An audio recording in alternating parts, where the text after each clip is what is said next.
On our last episode, we brought you Heather and Jenna's perspective on hiring and managing, as their plastic surgery practice and med spa grew from 30 to 100 team members in under a year.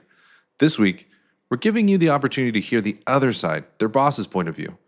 Hope you enjoyed this chat with Austin plastic surgeon Dr. Johnny Franco. Well, hi there. I am Andrea Watkins, and if you're listening to this while juggling 3 patient calls, checking in a couple patients, taking a payment, selling skincare, and trying to catch your doctor in between procedures, you might be working in an aesthetic practice. And I'm Blake Lucas, and this is Practice Land. This is not your doctor's podcast. Well, it's super nice to meet you, Dr. Franco. We're here at Octane in Newport Beach, California, and want to learn a little bit more about you. Our podcast here is really to support the administrative and the sales staff in plastic surgery and aesthetic practices to really help them learn what's important in their jobs. How can they be a indispensable asset for their doctors and for their practices? And so who to learn best from than somebody of your stature that has a very booming, successful practice, a huge social media following. Can we just start by learning a little bit about you? It's definitely been a roller coaster ride for sure, as we were talking about earlier.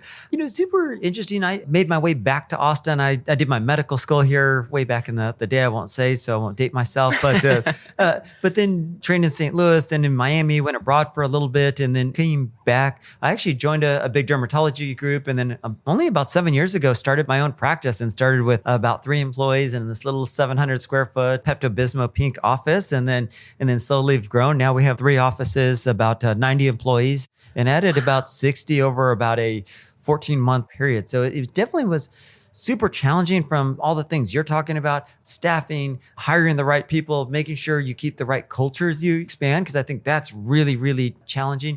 But I'll say one of the things was probably being true to what I do. Is when I first came to Austin, came from Miami, and I did a lot of BBLs, lipos, and actually had somebody come up to me and be like, well, what are you going to do now that you're in Austin, Texas? Nobody really wants, this lipo fat transfers butt stuff. And I was like, I don't know, but I'll do what I do. And it was super interesting because that actually helped our practice have a very quick niche. And I do believe the riches and the niches, especially in this day, being very good at 1 or 2 things. And that's what we've done. Our practice is we bring in providers, bring new things to the practice, but everybody has a part of the kingdom, because it's hard to keep really quality people if they don't have something they feel super special about.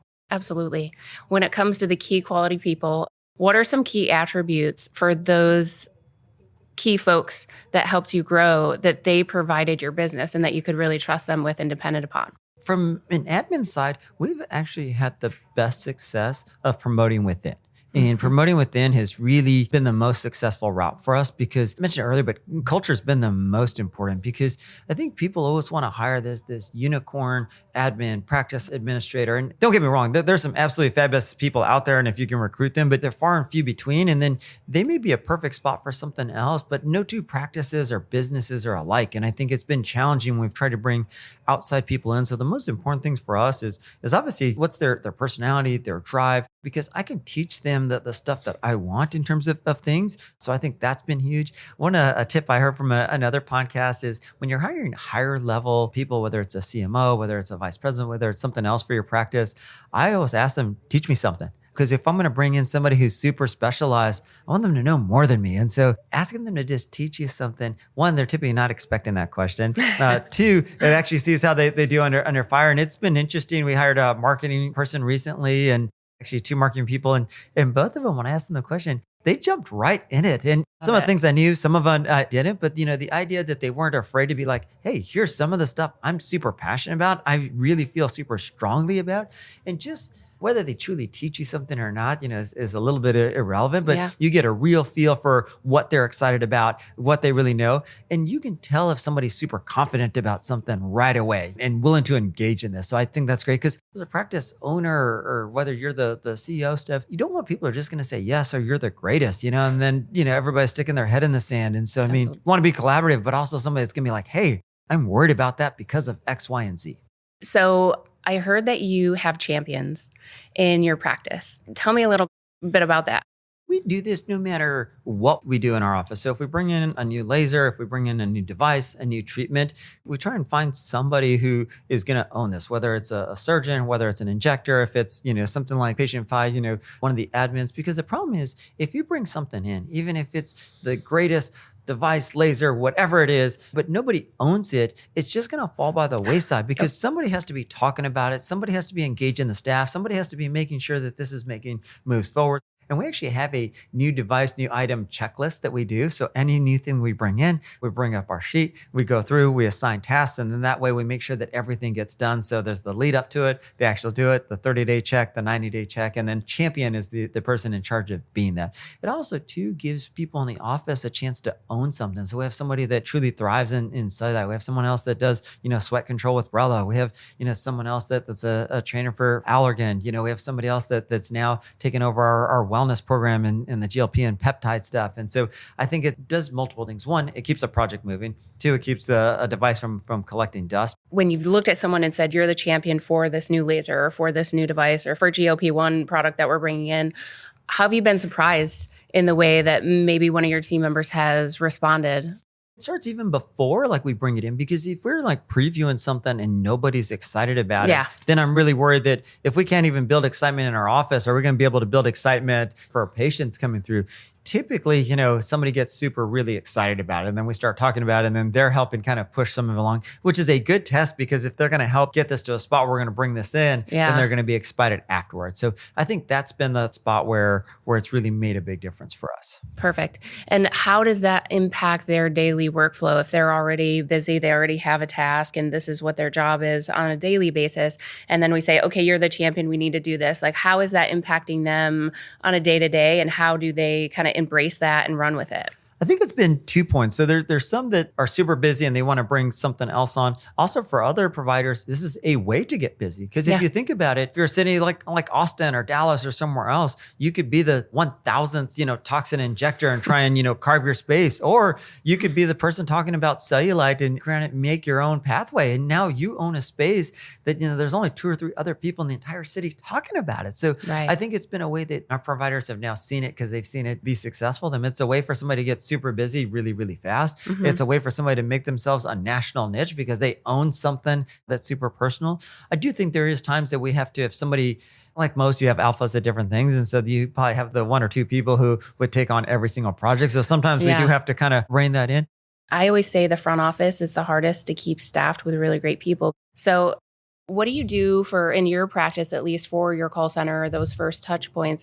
How does the training work for those folks? We definitely, it's been kind of our biggest priority last year was really formalizing that training process. And just for people listening, not only for call center front desk, but even through our MAs, now they all have checklists. They have the 1 week, the 2 week, the 30-day, the 60-day, and then 90-day. I would say probably the biggest mistake, and I think you probably see it, in plastic surgery practices, is most of us got into this to help people. And we definitely have held on to people that just weren't good fits way too long. So if there was one piece of advice I would give somebody listening is, if they're not a good fit, they're not a good fit. It's like a bad relationship. If it's not working, it's not working. And just trying to pour more energy and time. And honestly, it becomes exhausting for both of us. And that filters in. And then if people aren't happy, that starts to spread like a cancer throughout the office. And then it resonates on the phones. It resonates with patients. So I think that's been our huge thing. And I heard someone say, if we're just not a good fit, whether it's in the office, relationships, any of those things, you're keeping each other from finding the right fit. If they're not a good fit for this, they're not going to have the potential to move up to actually reach their dream stuff. And so you're just actually hurting both of you. So at some point, if this isn't a good fit, you just need to cut ties. And that's one of the things that we've tried to be much better about. We still have room to improve, for sure. I think we all do. What are some of those red flags that, maybe you'll see little tiny semblance of them in the first couple of weeks? One, taking feedback. It's pretty rare that you're going to get somebody that has a ton of experience. And even if you do, every practice is a little bit different. And so if they can't take constructive criticism or training very well, that's a huge red flag because we need to be there. I think too, if they're not willing to jump in and help, we've really tried to create a culture in our office where, everybody can take out trash. Everybody can pick up, if there's a wrapper on the floor. The Mayo Clinic has a system where nobody gets pointed in a direction. If somebody needs to go somewhere, you walk them there, and so there are little things that go a long ways, but if they're not willing to jump in and help, if they're not willing to take feedback, those are typically the things you see right away.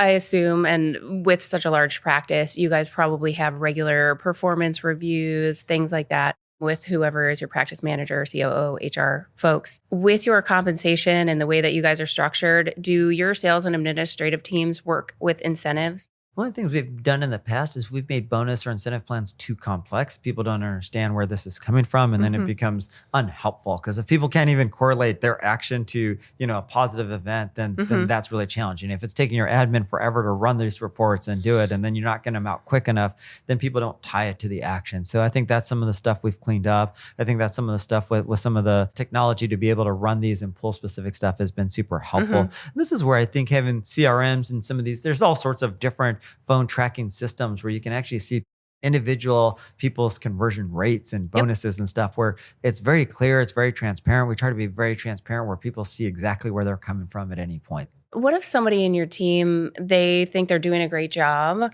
but they don't feel that they're getting rewarded for the incredible job that they're doing? How would you like them to approach you?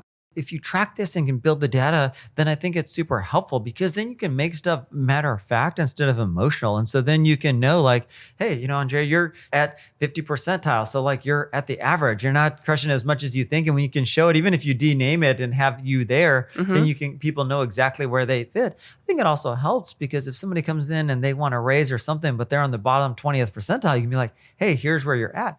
If somebody's in the top 20 percentile, then they probably do deserve a raise or bonus. And so I think it becomes, you take the emotion away and then it's just pure data. And I think that has made it very transparent. Exactly. For you and your team, what are the key performance indicators that you measure when you are looking at that data with them? It depends on the position. If we're talking about a call center, for example, we look at appointments booked. Appointments booked is a huge, and that's an easy one for us in our system. For our injectors, we look at their revenue per hour, and how efficient they're being. So those are the type of things that we measure. We're daily for our marketing team. We track the leads per month and per place, and then conversion of those, because just a ton of leads isn't great if they don't convert. Exactly. So, I think those metrics are super important. Awesome. And when it comes to people in your call center, your patient care coordinators, or somebody working up front at your front desk, can you think of a specific example of where you were just really wowed by somebody's performance? Like what was that situation? Well, we actually had a patient care coordinator, and she actually developed this whole spreadsheet stuff that we actually use now. And she's now moved into admin role stuff where it basically breaks it down. So every coordinator, every surgeon, is tracked. And we send this out every Monday to all the docs, to all the coordinators. So every surgeon sees where they're at, every coordinator sees where they're at. So every surgeon can see their personal booking rate, every coordinator can see their personal booking rate. Everybody can also see how many consults every person has seen. I think that level of transparency also holds people accountable, because if I'm only booking, 20% and you're booking 80% of your consults, all of a sudden be like, well, shoot, I need to figure something out. Something's not right. And so taking the initiative to do something like that was obviously huge, and then led to this person moving up. So the reward was her promotion into a new role with new responsibilities. I love that. Wonderful. Well, I think that pretty much covers everything we're going to talk about today. One thing we do like to ask everyone is we do a little segment called She Did What? So if you have just a de-identified patient story, or even a team member story of something that was just kind of blasphemous or random that everybody was kind of shocked at, I would love to hear about it. Ooh, that's hard, because this list becomes a little bit endless in terms of stuff. One of the things that was super cool, and this can tell multiple stories. One of our staff members, we were kind of behind for the holiday stuff, and we had a company that did it, and I messed up and forgot that we didn't renew the contract stuff, didn't tell anybody, and so actually over the weekend went to, I don't even know, Hobby Lobby, Michael's, wherever. Came in on Monday and they had set up the entire lobby, with holiday decoration stuff. So I mean, the idea that, again, taking the initiative, just doing something like that was just super cool to be able to do something so positive, and just kind of like seeing there was a problem and just doing something about it. Being the person that's going to fix it. I love that. Well, that is a wonderful note to end on. Thank you so much for your time today. Awesome. Appreciate it. We'll see you guys. Thank you. Got a wild customer service story or a sticky patient situation? Send us a message or voicemail. If your tale makes it into our She Did What segment, we'll send a thank you gift you'll actually love. Promise, no cheap swag here. Are you one of us? Subscribe for new episode notifications and more at practicelandpodcast.com. New episodes drop weekly on YouTube and everywhere you can listen to podcasts.